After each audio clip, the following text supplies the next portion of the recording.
დღევანდელი დღის თემა. მიუგეს ხეთელებმა აბრაამს და უთხრეს: მოგვისმინე ბატონო, ღვთიანი მთავარი ხარ ჩვენ შორის. დამარხე შენი მკვდარი ჩვენს საუკეთესო სამარხში.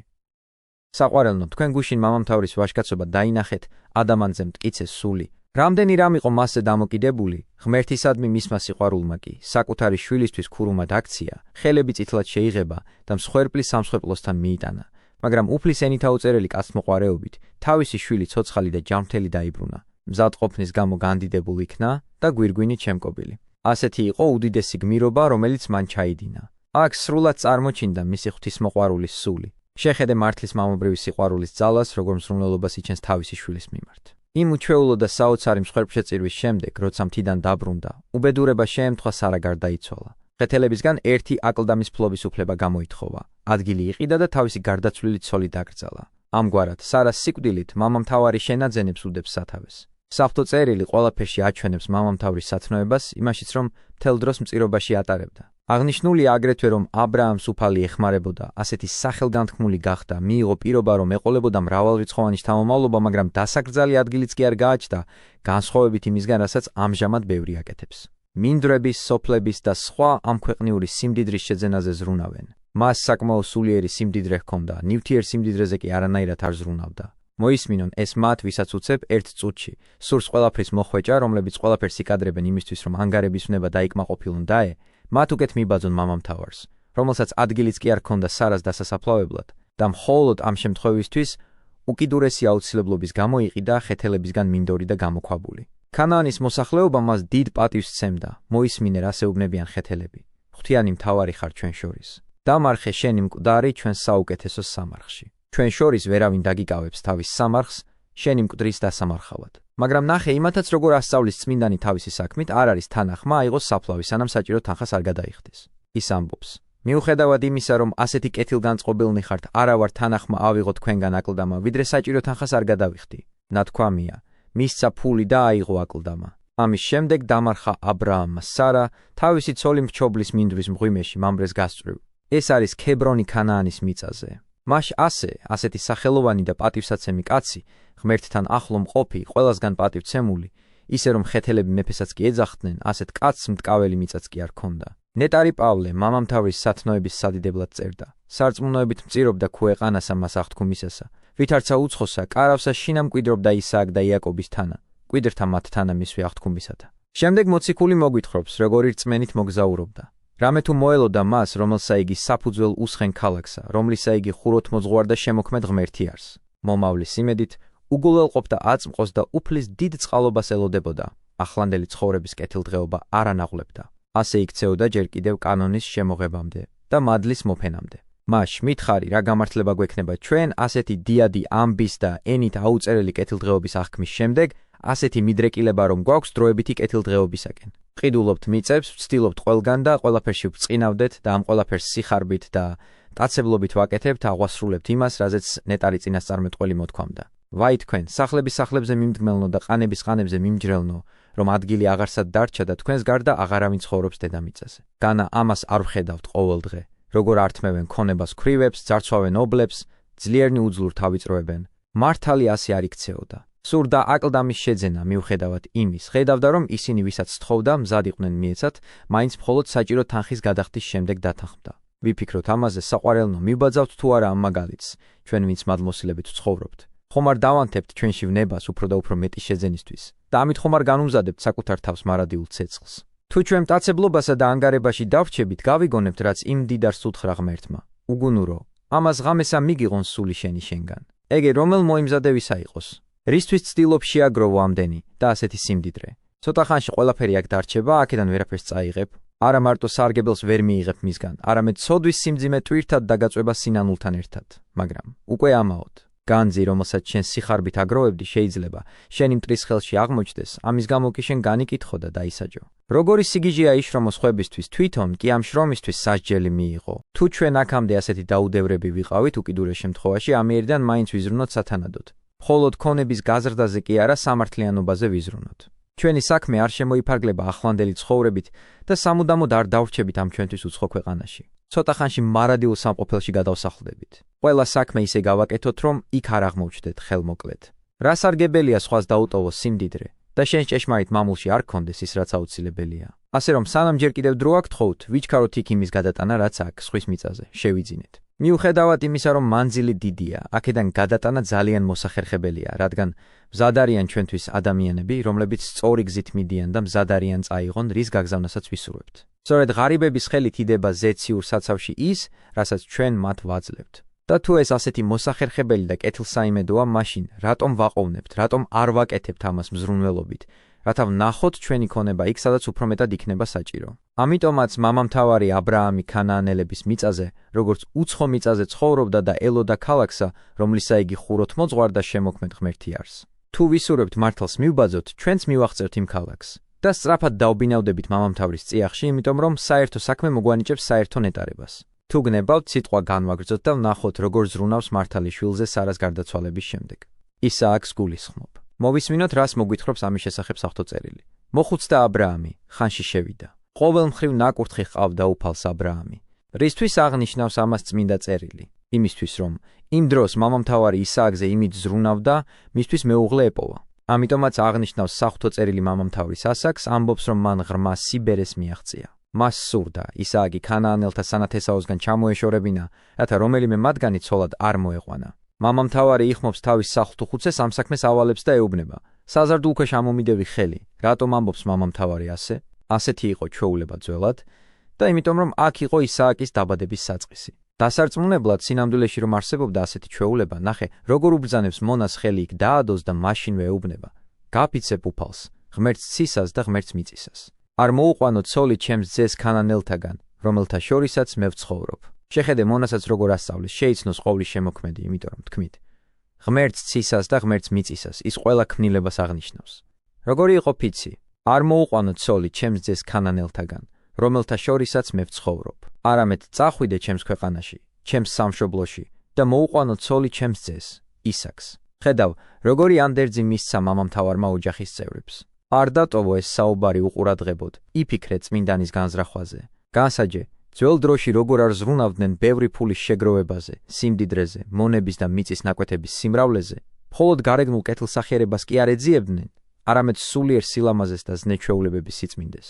მამამთავარმა იცოდა ქანაანელების გარყვნილება, იცოდა ისიც, როგორი დიდი სიკეთეა ყავდეს თანამოაზრე მეუღლე, ფიცი თუ ანდერძებს მონას, ისააკს ცოლი მისი ნათესავი ტომიდან მოუყვანოს. არც მანძილი აშინებს, არც სხვა უხერხულობანი, იცის ამ საქმის აუცილებლობა, ყველა ღონეს ხმარობს და მონას გზავნის. მამამთავარი ასე იქცევა თავისი მზრუნველობის, სათნო სულის და ადგილობრივი მცხოვრებლების ბიწიერების გამო. ამჟამად არავის მოუნდება რაიმე მსგავსი იფიქროს პირიქით, თუნდაც ქალს 1000 ბიწიერება ჰქონდეს, მხოლოდ ერთს ეძებენ ბევრ ფულს, სხვა დანარჩენი მეორე ხარისხოვნად ითვლება. არ იციან, როგორ ჩქარა ირყნება გული, თუნდაც ურიცხვი სიმდიდრე მოედინებოდეს, ადამიანი ძალიან ადვილად შეიძლება მივიდეს უკიდურეს სიღატაკემდე. არ შეიძლება სარგებელი იყოს სიმდიდრისგან, თუ არ არის სული, რომელიც სათანადოდ გამოიყენებს მას. მაშ ასე, მამამთავარმა მონას ზუსტი მიმართულება მისცა და ფიცით შეკრა. იგი ხედავს მართლის მონდომებას, როგორითაც პირობას ადებინებს და ეუბნება მამამთავარს. თუ არ წამომყვა ის ქალი ამ ქვეყანაში, ხომ არ დავაბრუნო შენიძე იმ ქვეყნად, საიდანაც შენ გამოხვედი? ის ამბობს, თუ ამ საქმეში რამენაირ დაბრკოლება შემხვდება თქვენს ბრძანებას რომ არ გადავიდე, გეკითხებით. ასეთ შემთხვევაში როგორ მოიქცე გნებავთ თქვენ? ისააკი თვითონ წავიდეს იქ და წამოიყვანოს ქალი, თუ იქ დარჩეს თუ ქალი მე არ გამომყვება, როგორ ჩვენ მიბრძანე? მამამთავარი არ ეთანხმება და ამბობს. გაფრთხილებ, არ დააბრუნო იქ ჩემი ძე. შენ ეს არ დაგჭირდება, ეუბნება ის, რადგან ვინც აღმითქვა რომ გაამრავლებს ისააკის ოჯახს, თვითონ დაგეხმარება ყველაფერში. ამიტომ არ დააბრუნო იქ ჩემი ძე. შეხედე, მამამთავარი როგორც ადრე აფიცებდა მონას და თან უკადაგებდა ცისა და ქვეყნის შემოქმედზე, ახლაც ისევე გამოხატავს საოცავ განწყობას და იმავე სიტყვებს იმეორებს, ასე განაწყობს ოჯახის წევრს გაუდგეს გზას, ღმერთის მტკიცე იმედით და საქმის კეთილად დაგვირგვინებაში დარწმუნებული. შთააგონებს მას როგორც წყალობდა ღმერთი თავიდანვე და ის ვინც გამოიხმო სამშობლოდან. ამ დრომდე როგორ კეთილად წყობდა მის საქმეებს, ისე რომ ღრმად მოხუცებულ შვილიც კი აჩუქა ისააკი. ის ამბობს, უფალი, ცის ღმერთი, რომელმაც წამომიყვანა მამა-პაპის სახლიდან, ჩემი სამშობლო ქვეყნიდან, რომელიც მეუბნებოდა და მეფიცებოდა, შენ შთამომავლობას მივცემო ამ ქვეყანას, სწორედ ის წაგიმძღვარებს თავის ანგელოზს და წამოიყვან იქიდან ქალს ჩემი ძისათვის. თუ არ წამოყვა ქალი, თავისუფალი ხარ ამ ჩემი ფიცისგან, ოღონდ იქ არ დააბრუნო ჩემი შვილი. წადი, ამბობს ის დარწმუნებით. მე მტკიცედ მჯერა, რომ ჩემთვის ამდენი სიკეთის აღმოჩენის შემდეგ ამ წყალობასაც მოიღებს, ის წაგიმძღვარებს თავის ანგელოზს. ის ყველაფერს მოაწყობს შენთვის. ის გაჩვენებს ქალს, წამოიყვანე და დაბრუნდი. თუ ქალი არ დათანხმდება შენთან ერთად წამოსვლას, თავისუფალი იქნები ფიცისგან, ოღონდ იქ არ დააბრუნო ჩემი შვილი, მაგრამ მე ეჭვი არ მეპარება, რომ ღმერთი დაგეხმარება. ამგვარად აჩვენებს, რამდენად ეიმედება უფლის ძალა და უკრძალავს მონას ისააკის იქ წაყვანას. მას შემდეგ, რაც ასეთი სიზუსტით მისცა მონას ბრძანება და გაათავისუფლა ეჭვის განამოუდო ხელი საზარდულქვეშ მორჩილმა აბრაამს, თავის პატრონს და შეჰფიცა, რომ შეუსრულებდა ამას, ანუ რომ არ წაიყვანდა იქ ისააკს. ხედავ ხომ, თავიდანვე როგორ აჩვენა მონამ გულმოდგინეობა ბატონს. ნახე, შემდეგ მამამთავრის მიერ დარიგებული უკეთესი გახდა და დაიწყო მამამთავრის მიბაძვა ღვთისმოსაობაში. ნათქვამია, გამოიყვანა მორჩილმა 10 აკლემი თავისი პატრონის ჯოგიდან და გაუდგა გზას. მის ხელში იყო მისი პატრონის მთელი ქონება. ადგა და წავიდა შუამდინარეთში, ნაქორის ქალაქისკენ. ჩაამუხლა აკლემები ქალაქის გარეთ ჭასთან საღამოხანს, წყლის მზიდავი ქალების გამოსვლის ხანს. თქვა: უფალო, ჩემი პატრონის აბრაამის ღმერთო, ხელი მომიმართე დღევანდელ დღეს. მადლი უყავი ჩემს პატრონს აბრაამს. ყურადღება მიაქციე მონის კეთილგონიერებას. სამყაროს მბრძანებელს ის მამამთავრის ღმერთს უწოდებს, ამბობს: უფალო, ჩემი პატრონის აბრაამის ღმერთო შენ, რომელმაც მას ამდენი სიკეთე აღმოუჩინე. რატომ გიკვირს თუ მას მონა მამამთავრის ღმერთს უწოდებს? თავად ღმერთიც გვაჩვენებს, როგორ ძლიერ აფასებს მართალთა კეთილშობილებას, ამბობს: მე ვარ ღმერთი აბრაამის, ღმერთი ისააკი და იაკობის ღმერთი. ამგვარად მონა ამბობს: უფალო, ჩემი პატრონის აბრაამის ღმერთო, ხელი მომიმართე დღევანდელ დღეს, მადლი უყავი ჩემს პატრონს აბრაამს. თითქოს ამბობდეს: დაე, შესრულდეს მისი სურვილი, უზრუნველყავი ყველა მისი ჩანაფიქრის ასრულება. შემდეგ ამბობს: აჰა, ვდგავარ ჭასთან და ამ ქალაქის მკვიდრთა ასულნი სადაცაა გამოვლენ წყლის ამოსაღებად. თუ მოხდა და ყმაწვილ ქალმა, რომელსაც ვეტყვი, პირი წაუქციე შენს კოკას, წყალს დავლევ მეთქი მითხრა, შენს დალიე და აკლემებსაც დაგირწყულებო, სწორედ ის იქნება შენი მორჩილისთვის, ისაკისთვის, რომ ყავს დანიშნული. მივხვდები, რომ მადლი უყავი ჩემს პატრონს. ყურადღება მიაქციე მონის კეთილგონიერებას, მან იცოდა მამამთავრის სტუმართმოყვარეობა და ისიც, რომ გოგონა, რომელიც მასთან უნდა მიეყვანა, მამამთავრისთვისაც მოსაწონი უნდა ყოფილიყო. ამიტომაც მონას სხვა არანაირ ნიშანს არ ეძებს. სურს გაიგოს მხოლოდ ხასიათი და სტუმართმოყვარეობა და ამბობს: თუ ის დამიხრის სარწყულს, როცა წყალს ვთხოვ, არა მარტო ჩემს თხოვნას შეასრულებს, არამედ მაჩვენებს საკუთარ გულთბილობას და მეტყვის. აკლემებსაც დაგირწყულებო, ამგვარად, წყლის შემოთავაზებით, ის თავისი ხასიათის სათნოებას გამაცნობს. განსაჯე საყვარელო, როგორი მნიშვნელოვანი იყო ნაზმა გოგონამ, რომელიც წყალს ხაპავდა, არათუ უარი არ უთხრა მონას თხოვნაზე, არამამედ ჩამოიღო წყლის საზიდარი მხრებიდან და უფლება მისცა დაელიამ თხოვნელს ამასთან, მისთვის სრულიად უცხოს და არა მარტო მას, არამედ აკლემებსაც. ასეთი ქცევით თავისი სულიერი სიმდიდრის მტკიცებულება წარმოადგინა. ნუ თუ არ იცით, რომ ხშირად კაცებიც უარს ამბობენ ასეთი თხოვნის შესრულებაზე? წყლის მიწოდება კი არა, ზოგჯერ ადამიანები ხელში ანთებული სანთლები რომ უჭირავთ თხოვნაზე, ცოტა მოიცადონ და სხვებსაც მისცენ სანთლის ანთების საშუალება, უარს ამბობენ, მიუხედავად იმისა, რომ მათ სანთლებს ამით არაფერი აკლდება. აქ კი ქალი, გოგონა, რომელსაც მხრებით მიაქვს წყალი, კი არ უარყოფს თხოვნას, არამედ მეტს აკეთებს, მწირსაც ასმევს წყალს და მის აკლემებსაც. ეს ყველაფერი კაცთმოყვარე ღმერთმა მოაწყო, რომელმაც ისმინა მამამთავრის ლოცვა და ანგელოზი წაუმძღვარა, რათა ყველაფერი ისე ყოფილიყო, როგორც მონა ითხოვდა. ამგვარად, მონამ გაიგო მამამთავრის ლოცვის ძალა, ნახა გოგონა, როგორიც სურდა და იხილა მისი განსაკუთრებული სტუმართმოყვარეობა. უმალვე ჩამოსცალა გეჯაში კოკა და ისევ გაიქცა ჭისკენ წყლის ამოსაღებად. აკლემებსაც ამოუტანა წყალი. ნახე, როგორი გულითადი თავაზიანობაა. იმაში, რომ მან უმალვე ჩამოსცალა გეჯაში კოკა და ისევ გაიქცა ჭისკენ წყლის ამოსაღებად, ვლინდება გოგონას არაჩვეულებრივი თავაზიანობა. ის არ გაურბის მონას, როგორც უცხოს უარს არ ეუბნება თხოვნაზე, პირიქით, დიდი სიმშვიდით ამბობს: დალიე ბატონო, დაფიქრდი მხოლოდ, ასეთ ასაკში უმანკოების როგორი სიმტკიცეა, როგორი დიდი სიმშვიდე, როგორი გულითადი სტუმართმოყვარეობა. არ არის ეს ყოველგვარ სიმდიდრეზე უფრო ღირებული? რომელგანც არ ამჯობინებს ამას ყოველი ჩვენგანი? აი საუკეთესო მზითევი. აი ენით აუწერელი სიმდიდრე, აი განძი, რომელიც არასდროს გაუფასურდება. კეთილგონიერი მონა ამაში უფლის აშკარა განგებას ხედავს. კაცი აკვირდებოდა ქალს, ხმას არ იღებდა, სურდა გაეგო, სასიკეთოდ წარუმართა თუ არა უფალმა გზა. რას ნიშნავს? სურდა გაეგო. ეს იმას ნიშნავს, რომ გოგონას ყოველ სიტყვას, თვალებს, ქცევას, ჩაცმულობას და ყველაფერ დანარჩენს აკვირდებოდა, რომ დაედგინა სასიკეთოდ წარუმართა თუ არა უფალმა გზა. აქამდე ყველაფერი გოგონას დიდ და არაჩვეულებრივ სათნოებაზე მიუთითებდა, ამიტომაც როგორც ჯილდო მორჩილებისათვის და წყლის მიწოდებისათვის, მონამ როგორც წმინდა წერილშია ნათქვამი, ოქროს საყურე და 2 ოქროს სამაჯური შესთავაზა. შემდეგ ყურადღებით გამოიკვლია ის, რაც მას ეხებოდა, კითხა: ვისი შვილი ხარ? მითხარი, თუ მოიძებნება მამაშენის სახლში ღამის გასათევი ადგილი ჩვენთვის. ყურადღება მიაქციე გოგონას პასუხს. როგორც ადრე, როცა მან წყალის თხოვა, გოგონამ არა მარტო შეუსვლა თხოვნა და მისცა წყალი, არამედ აკლემებსაც დაალევინა. ასევე, ახლაც, მონის კითხვაზე. თუ აქვთ ადგილი და ვისი შვილია, გოგონა პასუხობს. ბეთუელის შვილი ვარ, მილქასი და ნახორის ძისა. ის ახსენებს მამას და ბაბუას, რათა მონამ გაიგოს მათ შესახებ და კეთილად განეწყოს. ყურადღება მიაქცია გოგონას გულკეთილობას. კითხვაზე მამის შესახებ ის არა მარტო მამაზე, არამედ ბაბუაზე წყვება. და როცა მონამ ჰკითხა, მხოლოდ თუ მოიძებნება მამაშენის სახლში ღამის გასათევი ადგილი ჩვენთვის, ის პასუხობს. ბზეცა და თივაც მრავლად აგვაქვს და ღამის გასათევი ადგილიც. მონამ მოისმინა ეს, გაუკვირდა ასეთი გულითადი სტუმართმოყვარეობა, გაიგო აგრეთვე, რომ უცნობთან კი არ მოსულა, არამედ ნახორის სახლში, რომელიც მამამთავრის ძმა იყო, მუხლი მოიყარა კაცმა და თაყვანისცა უფალს. გახარებულმა იმით, რაც გაიგო და გოგონას სიტყვებითაც, მან თაყვანისცა უფალს, ანუ მეუფეს მადლობა აღულინა მამამთავრის მიმართ ასეთი წყალობისთვის, მზრუნველობისთვის, მისთვის ყველაფრის ასე ბედნიერად მოწყობისთვის და თქვა: კურთხეულ იყოს უფალი, ჩემი პატრონის, აბრაამის ღმერთი, რომელმაც არ მოაკლო წყალობა და სიყვარული ჩემს პატრონს. პირდაპირ მომაყენა უფალმა ჩემი პატრონის ნათესავების სახლს. მას შემდეგ, რაც მონამ დაინახა გოგონას გულითადობა და მისგან ყველაფერი გაიგო, ეუბნება გოგონას ვინ არის და თავისი მადლიერებით უფლისად მიუხსნის, რომ სხვისი სახლიდან კი არ მოსულა, არამედ ნახორის ძმამ გამოგზავნა. გოგონამ ეს რომ გაიგო, უდიდესი სიხარულით გაიქცა. შეხედე, როგორ გულითად სტუმართმოყვარეობას გამოხატავს თავისი ქცევითად, სირბილით, სიტყვებით და მოკრძალებული საქციელით. ნათქვამია. გაიქცა ყმაწვილი ქალი და თავისი დედის სახლში შეატყობინა ეს ამბავი. რაც მონისგან მოისმინა, ყველაფერი მშობლებს მოუყვა. გაიქცა გარეთ ლაბანი იმ კაცისკენ, წყაროსთან. ისიც სირბილით აჩვენებს გულმოდგინებას. აკლემებთან ერთად ჭასთან მდგომი ადამიანი რომ დაინახა, უთხრა: შინ წამოდი, უფლის კურთხეულო. გარეთ რისთვის დგახარ? ბინა და აკლემების სადგომი გამზადებული მაქვს. ყურადღება მიაქციე, ესეც როგორც წირავს მადლობას უფალს უცხოტომელის თანდასწრებით და როგორ მზად არის დახმარება აღმოუჩინოს მას, აკლემების სადგომიც კი მზად აქვს. შემდეგ კი, როცა შევიდა კაცის სახლში, შეხსნა ლაბანმა აკლემებს საკაზმები, აკლემებს ბლიუზე და საკვები დაუყარა.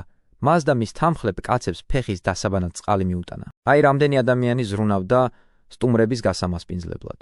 მას და მის თამხლებ კაცებს ფეხის დასაბანად წყალი მიუტანა. გაუშალეს სუფრა, მაგრამ დახეთ მონის კეთილგონიერებას, რას ამბობს. არ შევჭამ, ვიდრე ჩემს სათქმელს არ ვიტყვი. თქვენ, ამბობს ის, თქვენი საქმე გააკეთეთ, მაგრამ მე ვერ დამშვიდდები, ვიდრე არ აგიხსნით მიზეზს, რამაც ასეთ შორ გზაზე მომიყვანა ქანაანიდან, თქვენს სახლში. ამბის თხრობა ასე დაიწყო, თქვა: აბრაამის მორჩილი ვარ მე. დიდად აკურთხა უფალმა ჩემი პატრონი და გამდიდდა იგი. მისცა მას უშვა ჩემს პატრონს სარამ, მისმა ცოლმა სიბერეში შვილი, რომელსაც მისცა ჩემმა პატრონმა მთელი თავისი საბადებელი. დახეთ, როგორი გულმოდგინებით უყვება ყველაფერს. მე აბრაამის მონა ვარ, ამბობს ის, რომელსაც იცნობთ. იცით ისიც, რომ მან ყოვლისშემძლე ღმერთის კურთხევა მიიღო და დიდ სიმდიდრეში ცხოვრობს. შემდეგ სიმდიდრეში რომ დაარწმუნოს, ამბობს, რომ მას აქვს სხვა ძროხა, ოქრო ვერცხლი, ყმები და მხევლები, აკლემები და სახედრები. მოისმინეთ ეს თქვენ, მდიდრებო, ყოველდღე რამდენიმე მიწის ნაკვეთის მყიდველებო, აბანოების, გასართობი ადგილების და დიდებული ნაგებობების მშენებლებო, ნახეთ, რისგან შედგებოდა წმინდანის ქონება. არ აქვს მას მინდვრების შენობები, ან რაიმე ზედმეტი ფუფუნება, მხოლოდ სხვა ძროხა, ოქრო ვერცხლი, ყმები და მხევლები, აკლემები და სახედრები. და რომ ვიცოდეთ, საიდან ჰყავდა ასეთი მრავალრიცხოვანი მონები, წმინდა წერილი ამბობს, რომ ყველა ისინი იყვნენ მისი სახლიკაცები. ამრიგად, ჩემი ინუს ბატონი, ასეთ სიმდიდრეში მცხოვრები, რომელმაც უზენაესის ესოდენი წყალობა დაიმსახურა, უკვე მოხუცებულობაში შესულმა სარასგან შვილი მიიღო. მხოლოდ ეს ერთი შვილი ჰყავს, რომელიც ყველაფრის მემკვიდრედ დაადგინა.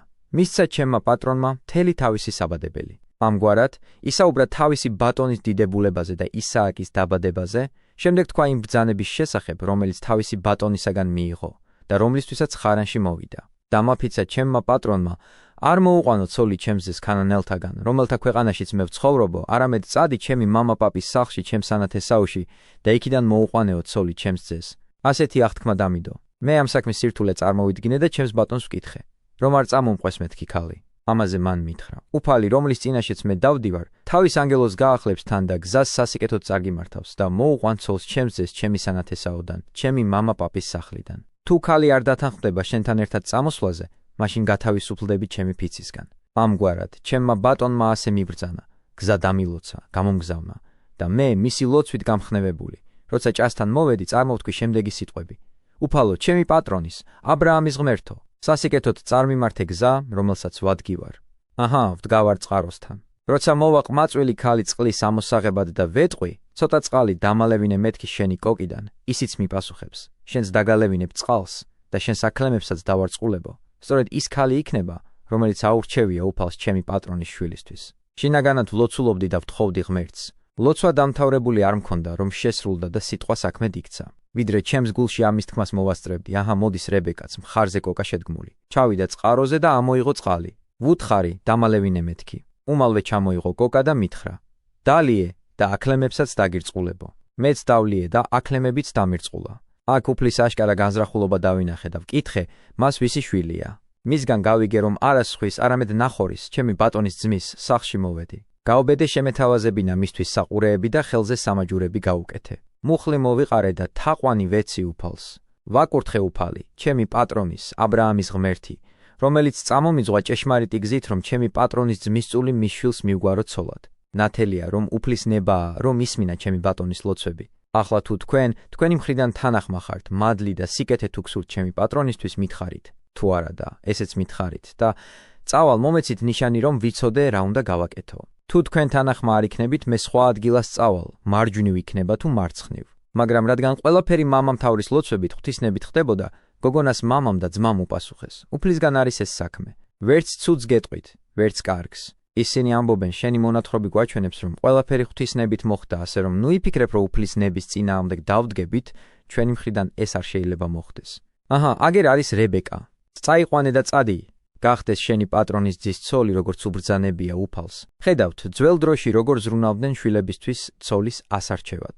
როგორ უპირატესობას ანიჭებდნენ სულიერ ღირებულებებს, სიმდიდრესთან შედარებით. არ ჰქონდათ მათ არც ჩანაწერები, არც ხელშეკრულებები, არც დანარჩენი, რაც ამჟამად ხდება. არ იყო სხვადასხვაგვარი პირობები, როგორებიც ამჟამად შეაქვთ საქორწინო ხელშეკრულებებში, მაგალითად როგორიცაა ისეთი შემთხვევა, თუ ქმარი უშვილოდ გარდაიცვლება, ან თუ რამე სხვა მოხდება. ძველებს არ ჰქონდათ მსგავსი არაფერი, მაგრამ იყო ჩანაწერი უფრო მნიშვნელოვანი და საიმედო საცოლის ხასიათი. არ ჰქონდათ არც მუსიკა, არც ცეკვა. შენ ამას დაინახავ, როცა გაიგებ ეს გოგონა როგორ მიიყვანეს საქმროსთან. მონამ, მამის და ძმის სიტყვები რომ მოისმინა, დაბლად თაყვანისცა უფალს. აი ყოველი შემთხვევის დროს როგორ აღავლენდნენ სამადლობელს უფლისადმი, რომელიც ხელს უწყობდა მათ ყველაფერში. საბოლოოდ, დარწმუნებულმა რომ მიზანს მიაღწია, ამოიღო მორჩილმა ოქროსა და ვერცხლის ჭურჭელი და სამოსელი და მისცა რებეკას. მის ძმას და დედასაც მიართვა ძვირფასი საჩუქრები. როცა ხედავს, რომ ბატონის ბრძანება შესრულებულია, საკუთარ თავს დასვენების უფლებას აძლევს. წმინდა წერილში ნათქვამია: ჭამეს და სვეს მან და მისმა თამხლებმა კაცებმა. ღამე გაათიეს, ადგნენ დილით და თქვა მორჩილმა: გამიშვით ჩემს პატრონთან. რადგან ყველაფერი ასე წარმატებით მოეწყო, ამბობს ის, აღარაფერი მრჩება გასაკეთებელი და გამიშვით ჩემს პატრონთან. უთხრეს ქალის ძმამ და დედამ: დარჩეს ჩვენთან ყმაწვილი ქალი ერთხანს, 10 დღით მაინც. მერე კი წადი, უთხრა მორჩილმა: ნუ დამაკავებთ. სასიკეთოდ წარუმართავს უფალს გზა ჩემთვის. გამიშვით და წავალ ჩემს პატრონთან. ის ამბობს: რისთვის გავაჭიანურო და გადავდო, როცა ღმერთმა ყველაფერი ასეთი წარმატებით დაასრულა. გამიშვით და წავალ ჩემს პატრონთან. თქვეს: დაუძახოთ ყმაწვილ ქალს და ვკითხოთ რა სიტყვის. დაუძახეს რებეკას და ჰკითხეს: თუ წახვალ ამ კაცთან ერთად, უთხრა: წავალ, გაისტუმრეს რებეკა, თავიანთი დაი, მისი ძიძითურთ, აბრაამის მორჩილი და მისი კაცები. დალოცეს რებეკა და უთხრეს: ჩვენი და ხარ შენ. ბევრათასჯერ იმრავლე, თავისი მტრების ქალაქები დაიმკვიდროს შენმა შთამომავლობამ. ნახე, ეს ხალხი თავის დაუნებურად როგორ უწინასწარმეტყველებს მომავალს, იმიტომ რომ თავად ღმერთი შთააგონებდა მათ ამ აზრებს. ისინი ორ მოვლენას წინასწარმეტყველებენ. ერთი ის, რომ ბევრათასჯერ იმრავლებს და თავისი მტრების ქალაქებში დაიმკვიდრებს მისი შთამომავლობა. ხედავთ ხომ, ყველა შემთხვევაში როგორ შეინიშნება უფლის ნათელი ზრახვა, უფალი ღმერთი ურწმუნოების საშუალებითაც კი იუწყება მოსალოდნელს. ნათქვამია: ადგნენ რებეკა და მისი მხევლები და შესხდნენ აკლემებზე. აი როგორი სარძლო მიჰყავს მამამთავარს. დადის წყლის მოსატანად, ატარებს წყლის საზიდარს მხრებით, ახლა აკლემზე ჯდება. იქ არც ფაფარაშლილი, ვერცხლეულით მორთული რაში იყო, არც მოსამსახურეების გროვა, არ იყო ისეთი ფუფუნება, როგორც ამჟამად. ძველი ქალები ისეთი ძლიერები იყვნენ, აკლემებზეც თავისით ადიოდნენ და ასე მოგზაურობდნენ.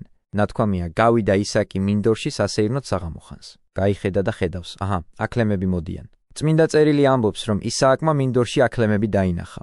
გაიხედა რებეკამ, დაინახა ისაკი და ჩამოვიდა აკლემიდან უთხრა მორჩილს: ვინ არის ის კაცი მინდორში რომ მოდის ჩვენ შესახვედრად? თქვა მორჩილმა: ჩემი პატრონია. აიღო ქალმა რიდე და ჩამოიფარა, ყურადღება მიაქციე გოგონას კეთილშობილებას. ხედავს ისააკს და კითხულობს, ვინ არის ის, იგებს, რომ ეს სწორედ ის არის, ვისაც მისი შერთვა სურს, და როგორც წმინდა წერილშია ნათქვამი, იცვამს საზაფხულო სამოს, მონაკი ისააკთან მიდის და ყველაფერს დაწვრილებით უყვება. შეხედე საყვარელო, როგორ არ არის არაფერი ზედმეტი და ცარიელი, არ არის ამაო ბრწყინვალება, არ არის წინწილა, ბუკი და ცეკვა, არ არის უხამსი ნადიმი, არავით არის უხამსი ბილწიტყვაობა, არამედ ყველაფერი წესიერად არის, გონივრულად და მოგრძალებულად. ნათქვამია, შეიყვანა ისაკმა ქალი თავისი დედის, სარას კარავში და შეირთო ცოლად. შეუყვარდა იგი ისაკს და დედის გამო მწუხარება გაუქარდა. აი ვის უნდა მიბაძონ ცოლებმა. აი ვისზე უნდა იეჭვიანონ კაცებმა და ეიზრუნონ, რომ ამგვარი საცოლეები იპოვონ თავიანთთვის. აბა, მითხარი, ქორწინების დასაწყისიდანვე, რატომ აძლევ უფლებას გოგოებს ყურები უსირცხვილო სიმღერებით და უადგილო ხმაურით აივსონ? ნუ თუ არ იცი, რა ადვილია ახალგაზრდების ცდუნება. რისთვის არ ცხვენ ქორწინების საიდუმლოს? ეს ყველაფერი უნდა გავდევნოთ და თავიდანვე მივაჩვიოთ გოგონები მორიდებას. მღვდელი უნდა მოვიწვიოთ და ლოცვითა და კურთხევით განვამტკიცოთ თანაცხოვრებაში ერთსულოვნება, რათა ამით საქმროს სიყვარული გაძლიერდეს და გოგონას ზნეკეთილობა გამტკიცდეს, რათა ყველაფერი მათ სახლში სათნოების დამყარებას ემსახურებოდეს. ყველაფერი დემონური კი განადგურდეს და მეუღლეებმა მხიარულებაში გაატარონ ცხოვრება, უფლის მადლით შეერთებულებმა, რომლის მიღების ღირსნიც. დაეგავხდეთ ჩვენ მადლითა და კაცთმოყვარევითა უფლისა ჩვენისა იესო ქრისტესითა, რომლისა არს, მამისა და სულისა წმინდისა თანა დიდება და უფლება, აწ და მარადის და უკუნითი უკუნისამდე. ამინ.